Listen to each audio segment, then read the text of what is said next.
Assalamualaikum warahmatullahi wabarakatuh. Jumpa lagi dengan Ibu Resi Marliana dalam pembelajaran jarak jauh kelas 8 semester genap.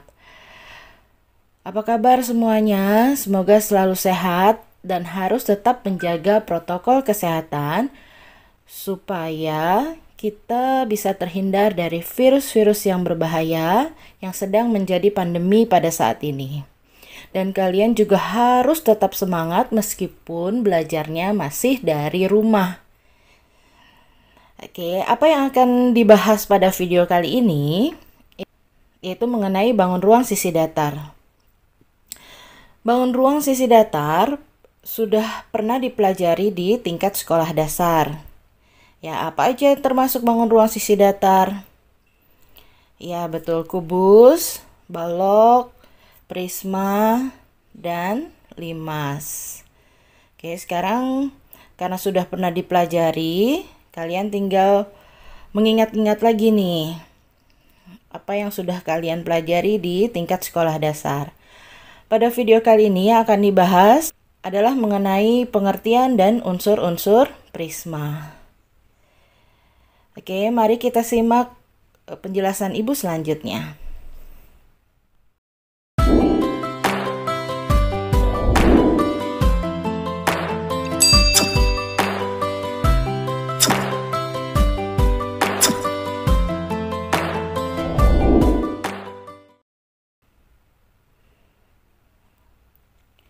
Sebelum belajar lebih lanjut tentang prisma, kalian harus tahu dulu nih pengertian dari prisma itu apa ya?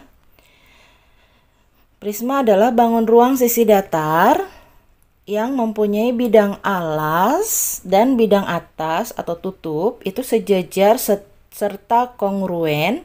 Kongruen itu apa sih? Sama dan sebangun. Jadi kalau alasnya berbentuk segitiga, berarti atasnya juga berbentuk segitiga yang ukurannya sama. Oke. Untuk menamakan prisma disesuaikan dengan bentuk alas dan atapnya. Jadi jika alas dan atapnya berbentuk segitiga, maka dinamakan prisma segitiga. Nah, jika Ibu punya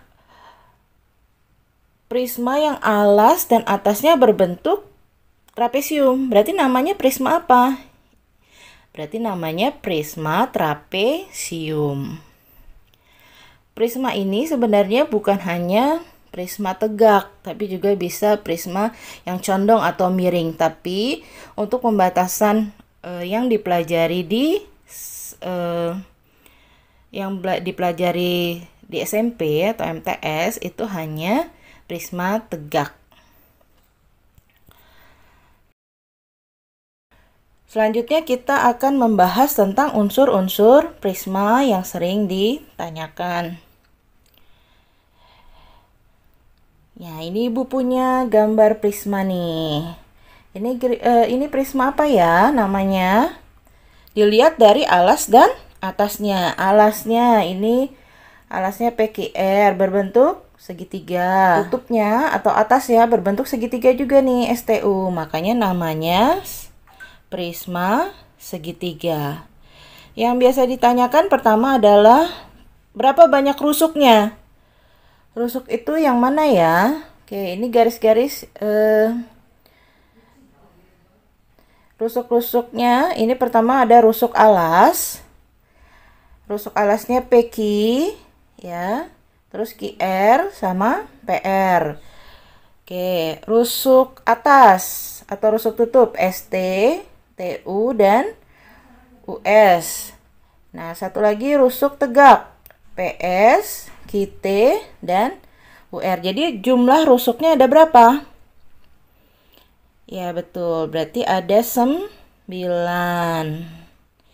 Ya, alas 3, atas 3, dan yang tegak ada 3. Jadi ada 9. Banyak sisi. Sisi itu yang mana? Sisi itu yang membatasi bangun ruang nih. Sisinya seperti ini sisi tegaknya PQ, TS. Sisi tegaknya satu lagi QRTU. Ya, yang bisa berbentuk persegi panjang. Satu lagi yang belakang PRSU, itu sisi tegaknya ada 3 ya. sama sisi alas PQR dan sisi atas STU. Berarti jumlah sisinya ada berapa? Oke, banyak sisinya ada 5. Sisi alas, sisi atas, sisi tegaknya ada 3. Berarti ada 5. Yang satu lagi adalah banyak titik sudut. Titik sudut ini gampang, yaitu titik sudut ini pojok-pojok bangun ruangnya ada titik P, Q, R, S, T, U. Berarti ada 6. Udah ya, lanjut. Coba satu lagi. Nah, kalau kalian lihat ini gambar apa nih? Pasti banyak yang menyebut balok, Bu. Iya, betul. Nah, atau sebenarnya nama umumnya bisa disebut prisma segi 4 karena alasnya berbentuk segi 4. Ya, alasnya ABCD, atasnya atau tutupnya EFGH berbentuk segi 4. Makanya ini bisa dinamakan prisma segi 4. Atau nama khususnya itu bisa dinamakan juga balok. Atau kalau ibu gambarnya panjang rusuknya sama panjang semua, bisa disebut kubus. Ya, jadi balok dan kubus itu adalah nama khusus dari prisma segi 4. Ya, jadi kalau dibilang balok dan kubus adalah termasuk ke dalam prisma segi 4. Oke, paham ya sampai sini ya. Sekarang kita hitung. Banyak rusuknya, kalian hitung. Rusuk alas ada 4, rusuk atas juga ada 4, EF, FG, GH, HE. Rusuk tegaknya AE, BF, CG, DH ada 4 juga. Berarti 4 ditambah 4 ditambah 4. Jadi ada 12. Banyak sisinya.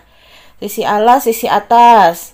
Juga sisi tegaknya ada 4. Jadi ada 6. Banyak titik sudutnya, gampang. Tinggal titik yang di pojok-pojok bangun ruangnya. A, B, C, D, E, F, G, H. Jadi ada 8. Oke, mudah-mudahan paham ya, mudah ya. Lanjut, coba satu lagi. Ini yang lebih banyak lagi nih. Seginya, prisma segi. Hitung ini prisma segi berapa nih? Iya, segi 5. Prisma segi 5. Kalian coba hitung sendiri ya. Nanti banyak rusuknya ada 15.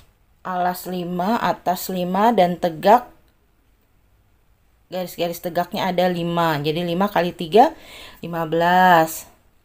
Banyak sisinya, alas, atas. Nah, sisi tegaknya menyesuaikan dengan seginya. Karena segi 5 berarti sisi tegaknya juga ada 5.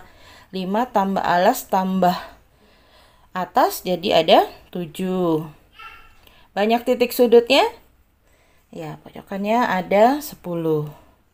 Jadi dapat disimpulkan ya, secara umum kita bisa buat rumus seperti ini. Untuk prisma segi N ini adalah banyak seginya. Segi 5 berarti N-nya 5. Segi 3 N-nya berarti 3. Berarti banyak rusuknya. Bisa ditulis sama dengan N dikali 3. Ya, coba segi 5. N-nya berarti 5 ya. 5 kali 3, ya betul. 15. Banyak sisinya N tambah 2. N-nya kalau segi 5, N-nya 5. Berarti 5 tambah 2, 7. Banyak titik sudutnya N kali 2. Segi 5 berarti 5 kali 2, 10. Betul ya? Nah, sekarang tugas kalian mencoba mengisi berapa banyak rusuk, sisi, dan titik sudut dari prisma segi 8 dan juga segi 12. Tanpa harus menggambar. Karena nanti semakin banyak seginya, kalian tidak bisa menggambar secara manual, mungkin bisa dengan software bantuan seperti GeoGebra. Ya, sekarang coba diisi. Ini prisma segi 8 banyak rusuknya berapa, sisinya berapa, titik sudutnya berapa dengan menggunakan rumus di samping. Mudah ya, diisi titik-titiknya. Oke, selanjutnya kita simak penjelasan mengenai jaring-jaring prisma. Oke. Ya, yang pertama jaring-jaring prisma segitiga. Kalian ingat pasti kalau di tingkat sekolah dasar membuat jaring-jaring biasanya diminta membuat dari karton ya, karton manila. Nah, sekarang kalian simak saja videonya. Bagaimana tentang jaring-jaring prisma segitiga. Oke, silakan perhatikan videonya. Ya, ini disebut prisma segitiga karena alasnya berbentuk segitiga dan juga tutupnya berbentuk segitiga. Sama dan sebangun atau kongruen, sama persis. Ukurannya sama alas dan atasnya. Alasnya ABC, atasnya DEF. Oke, perhatikan. Nah, ketika gambarnya dibuka, ya seperti ini, tampak jaring-jaring prismanya. Ya, jadi kelihatan nih, oh ketika jaring-jaring prismanya ditutup atau disatukan membentuk prisma segitiga.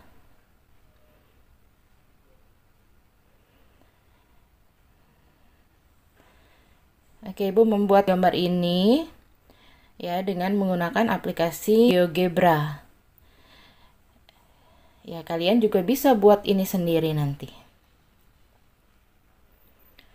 Oke, ini merupakan jaring-jaring prisma segitiga. Lanjut ya. Kita ke jaring-jaring prisma segi empat. Perhatikan videonya.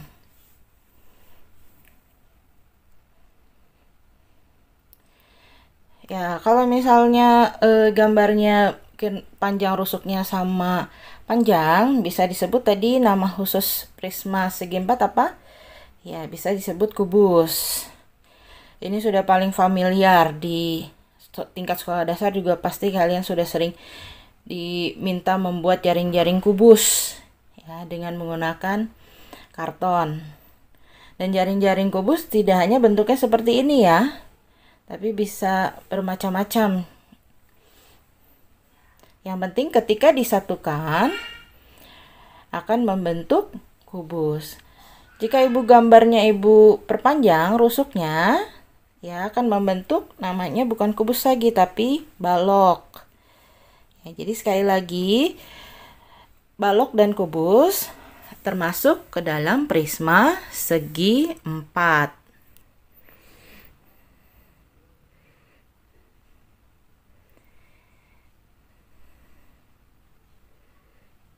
Oke, ini balok ya.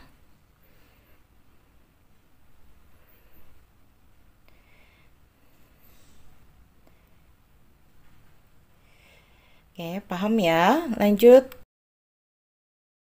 video berikutnya, yaitu jaring-jaring prisma segi 5.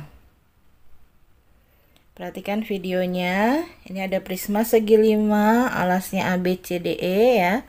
Dengan tutupnya sama, bentuknya segi 5. Ya, ketika dibuka seperti ini, membentuk jaring-jaring.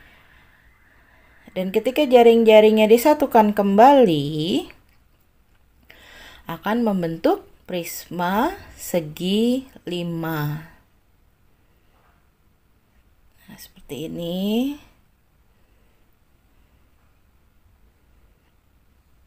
Bagus ya, nanti kita akan buat proyek supaya kalian bisa membuat gambar seperti ini.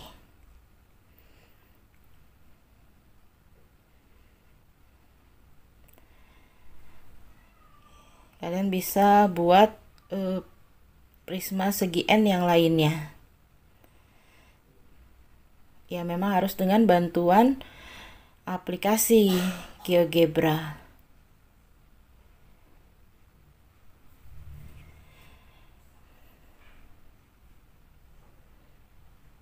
Oke, sekian pembahasan Ibu kali ini mengenai pengertian dan juga unsur-unsur prisma. Jika masih kurang paham, boleh diulang kembali melihat videonya supaya paham. Sebelum kalian nanti belajar bagaimana cara menentukan volume dan juga luas permukaan prisma.